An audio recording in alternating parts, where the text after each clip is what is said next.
Clément? Yes. You want to present yourself? All right. So I'm part of EuraTechnologies. We have created a startup. The project started 1.5 years ago. The target is to help merchants to accept Bitcoin payments. But the service is about, instead they get euros. We take care about all the complicated things like conversion rate, is it safe, is it automated, whatever. They get euros. So we hide the Bitcoin aspects because we believe it doesn't give any value to merchants. Right. Yep. Thanks a lot. Are there some people who are in the chat and want to present themselves? I know that there is Florent and Hugo and other guys, but I think they are not online. So for my part, I'm Pierre-Yves Aubert. I'm the Business Acceleration Manager at EuraTechnologies, and I am in charge of helping our startups, which are mainly in digital industry, to raise funds and, first of all, to define their needs of money. So what I propose you is I'm going to present you some slides and to chat around the slides during 15-20 minutes, and after that there will be an open chat with you which will not be broadcasted, so it will still be online but not broadcasted, as it might be some question and answers that you don't want to be broadcasted. So let's start from what we have. You might see my slides. This is where you want to be by the end, I think in a few months or a few years. So I wish that it will finish like that for you, as shown. When we talk about fundraising, usually we talk about four things. First one, which is in every people's mind, is equity and convertible notes. But in the fundraising, there is also a loan and current account. When a company usually communicates around its fundraising, it communicates about whole fundraising with all these instruments. So I will come back in a few minutes around all these instruments. First thing to do when you're preparing a fundraising is defining your needs. So this is the preparation of the operation. So first question is, do you really need to raise money? I mean, do you really need to do fundraising, or does your company from its business has enough money to live without fundraising? So what, if you want to think about that, is what type of company do I want to have when I am fundraising funds? In any case, if you need to go and see a bank, a business angel, or an investment fund, a venture capitalist, you will have to have three different documents. The first one is the business plan. The second one, it's a pitch deck. So pitch deck is 10 slides where you can easily, in 10 minutes, present your company to all the venture capitalists or all the people who might put money in your company. And the third one is the executive summary. So business plan, pitch deck, and executive summary. So in any case, you have to have the three documents when you want to raise money. You know, the business plan, there is usually people saying a business plan, it's crap, it's not reliable. I completely agree, because you usually are under or above the business plans, but mostly not exactly at the same figures that you had predicted from the beginning. But the business plan is here to represent your vision and the structuration of the manager. And then the fund or the bank will stick or not to your vision. So you have to have this type of documents. What is financed? Sorry, so that should have been in percentage, but mostly the first thing which is financed is business development and international development. So both of these first steps, so it represents around 70% of the funds which are raised by the companies are for business development, so in your country or internationally. Secondly, what is financed is the innovation, so it's the technical development or the R&D. Then you also have part of recruitment, and then a bit of working capital needs and external growth. But external growth, usually when you are a 1 year, 2 years, or 3 year startup, well, there are very few startups which are acquiring other ones. So when you say that, oh, sorry, the colors have disappeared, but there are different valuation methods if you are going to seek for equity or convertible notes. The three valuation methods are an asset method, so it's on the left-hand bubble.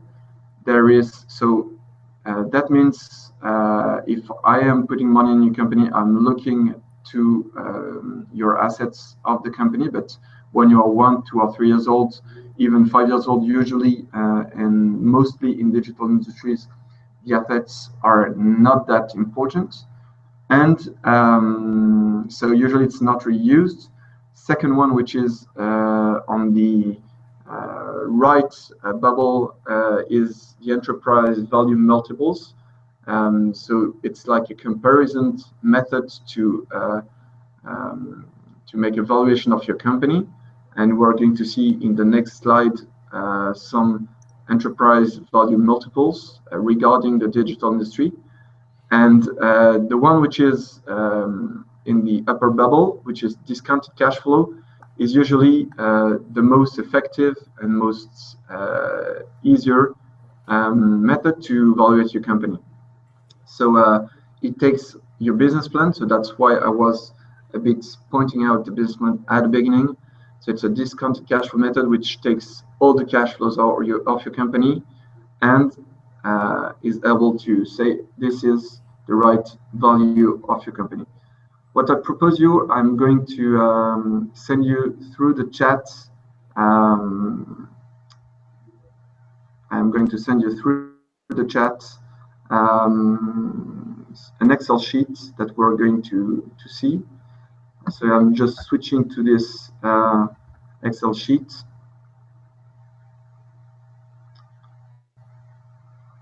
So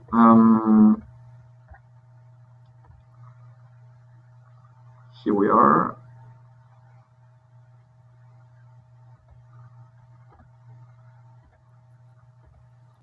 So on this Excel sheet, I have created discounted cash flow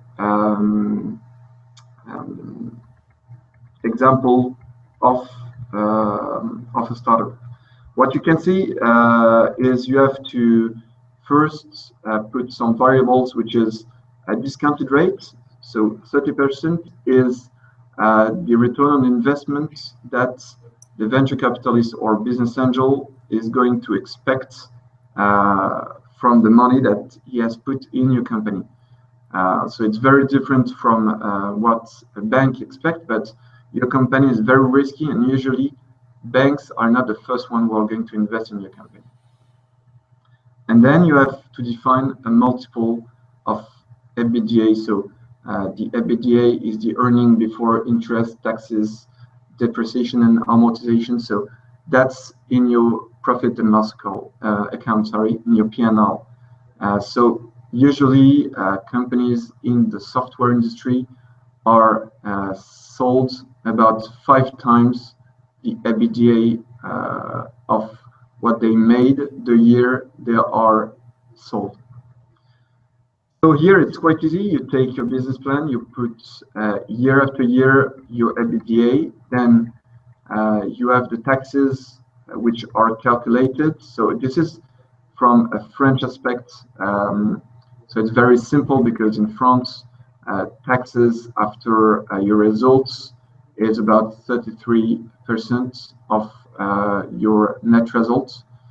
Then you have to put all the working capital fluctuation, and then you have to set your investment and assets.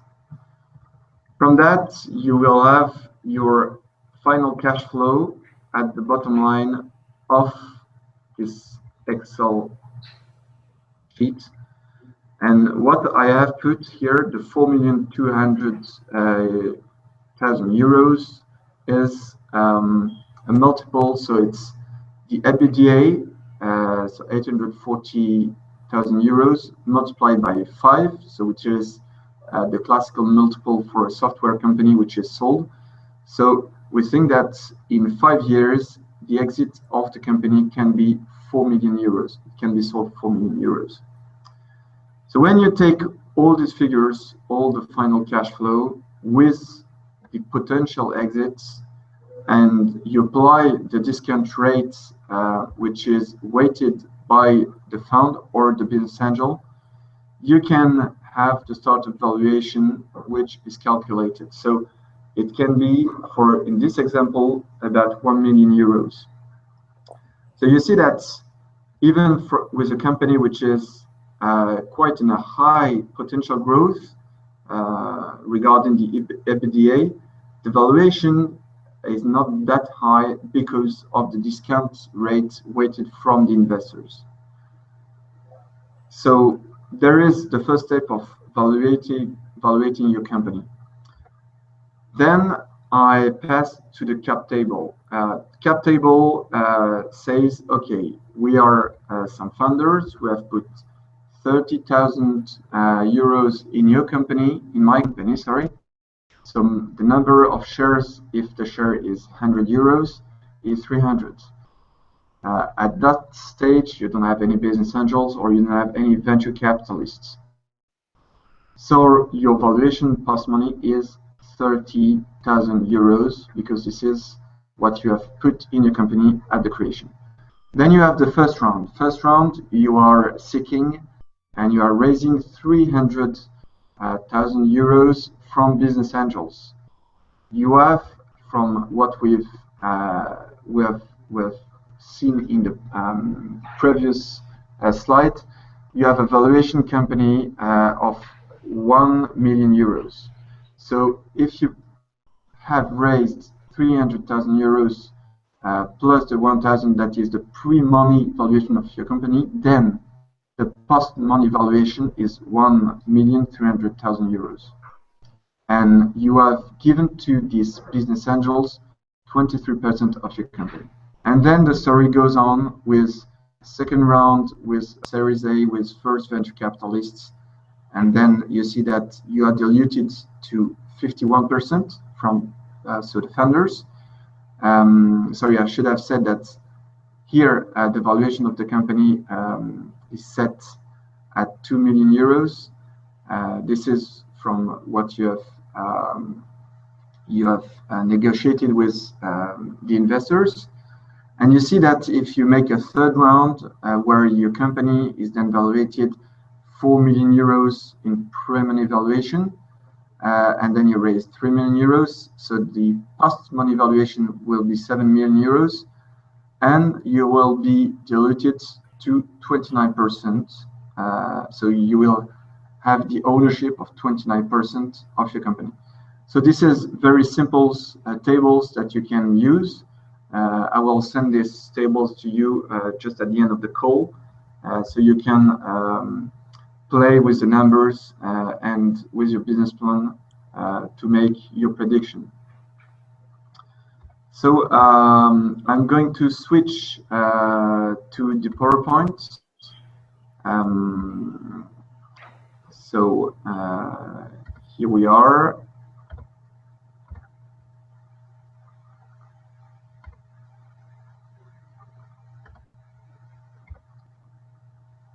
So, as I told you, there are some multiples that are quite classical in the industry. For software industry, the valuation is 7 times the enterprise value divided by the EBITDA. IT services, it's around 5x, and for internet and web startups, it's around 5 times the EBITDA. So if I come back on the example that I was using in my Excel sheet, I was more using an internet and web startup example. So at the end, we can make a lot of prediction with all the figures from your business plan and from what you want in terms of shares in your company from the cap table. But at the end, it's purely negotiation. You can look down to the figures, but you will have to negotiate really hardly with the investors. So that's why you have to be quite well prepared and usually have a good lawyer to help you at this time of the fundraising. I will come back on that, but you should not overestimate your company, because if you overestimate your company, the problem that can happen in the next round is not being able to raise money. Small explanation: if you at the first round you say that your company is valuated, let's say big number, but 10 million euros, which is quite very high for a first round, there might not be new investors at the next step, because you will have to have a valuation which is more than 10 million euros. So overestimating your company right at the beginning might be a really bad deal for the next step. And it might also, if you are able to raise funds with this overestimated valuation, it might tell you that the investors are not that smart, because they might not understand well what you are doing. So fundraising is quite time consuming, because you will have many meetings with investors. Usually you have between 5 and 10 meetings, and so it's time that you are not giving to your company, to the operations. So that's why some people sometimes, mostly in France, have some fundraisers, so people who are very good at fundraising, who are helping them to make the business plan, to make the pitch deck, and to help them to raise funds because of this time consuming. A tip that I should tell you at this stage is maybe it's sometimes a bit too early for some investors to invest in your company, because you are still too small or you don't have the metrics that interest them. But if they are interested in your business and they are just waiting for some metrics, you should really keep them posted on your company, on the evolution of your company. It can be a newsletter, it can be a short mail, but I have heard so many times investors who told me, hey, you know, I was chatting with that company, and I have not received any information since 6 months. So what they are thinking behind that is maybe the company is not doing so well as it told me before. But the thing is that there are many companies who actually are doing well, but they don't keep posted the investors on what they are doing. And I think there is it's a real asset to write a short mail or post a newsletter to the potential investors. So it's quite easy. It takes you a few minutes, and it's good for if you want to raise money with them after that. Another tip is really have a good lawyer at this stage. because we're really talking about valuation, about money, but there is everything inside the shareholders' agreements with a lot of terms which are sometimes quite difficult to understand, but which finally are maybe more important than the valuation itself. So you have to be well accompanied by a good lawyer at this stage, and even more at the other stages. A short slide to know who is the VC or who is in front of you. So I'm not talking about the banks, I'm not talking about the business angels, I'm really focusing on the venture capitalists who might put money in your company. Those venture capitalists, so this is the fund which is in the middle. They have previously raised funds from limited partners, who are people who have a lot of money, so it can be private people or it can be companies themselves. So companies, the limited partners, will put capital, will put money into the investment fund, so into the venture capitalist fund. This fund will put money, so capital, time, and some advice in some companies which are in their portfolio. What they wait in return from those companies is shares, and at the end, they want to give back cash to the limited partners who have put money in the company. So have in mind that the people you are talking to, the venture capitalists, they have also made the exercise of raising money themselves to limited partners to organize a fund which will usually invest mostly in startups in digital industry. So some tips overall this fundraising period.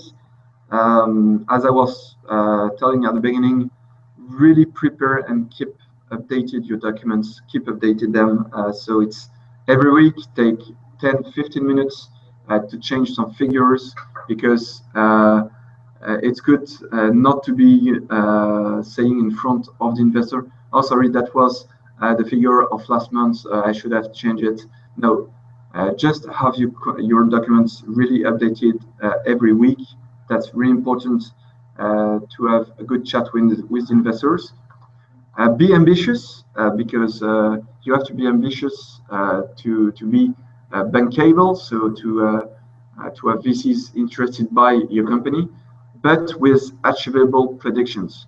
So that's coming back to a good structuration of the company, which will help you to achieve all the predictions that you have set up in your business plan. Third tip is do not overestimate your project, as I was saying, because it can be a barrier for the next stages. But of course, do not underestimate your project as well, because if you are diluted too early, then you will not be. It will not be challenging enough for you to continue in your company, in your startup, in the coming years. Fifth point is a good synergy with investors. So investors are choosing you if they want to put money in your company, but you're also on the other side choosing your investors. So if you have 3-4 investors that are interested to put money in your company, you should be able to choose 1 or 2 investors who will be at your board. And it's a bit like a wedding during 4 or 5 years, where you will have a lot of chat with your investors who will give you some inputs, some networks. And so it's good to have a good fit with these investors. So that comes to the next point, which is smart money. There are some investors which are putting money in the company and who just ask you some reporting tables every 3 months. So it's a bit like a bank. So for me, it's not really smart money. Smart money is really a business angel or investment fund that will help you, that will open his network or her network, and that will help you in your operations because he really understands what you are doing. And keep in mind that VC money is really expensive because usually when you're raising fund at every stage, you are giving back between 20 and 30% of your capital. So this is shares. And the VC hopes to make at least 3x. So that's why he is taking so much money in a company. So this is expensive money from the VC. And so that's why you have to have a smart money from the VCs. And last point is good timing. So that means not telling the VC, hey, in 1 month, I am completely out of cash, so I need the cash right now. It takes time for a VC to put money in your company because even if he understands well the product, if he sees the market, if he thinks that the team is good and can achieve the prediction, then he has to present the project, the startup, to his board and to do some due diligences. So sometimes it can go really fast, but usually not less than 3 months. But I would say that usually it takes between 6 months up to 1 year for VC to invest in the company. So you have to be really on the good time when you are talking to the VCs. So this is the end of my presentation of this webinar, which is quite short, but which was to give you an overall aspect of fundraising tips. Now it's time for you to ask me a question, and so if you have any question, I keep online during 10-15 minutes.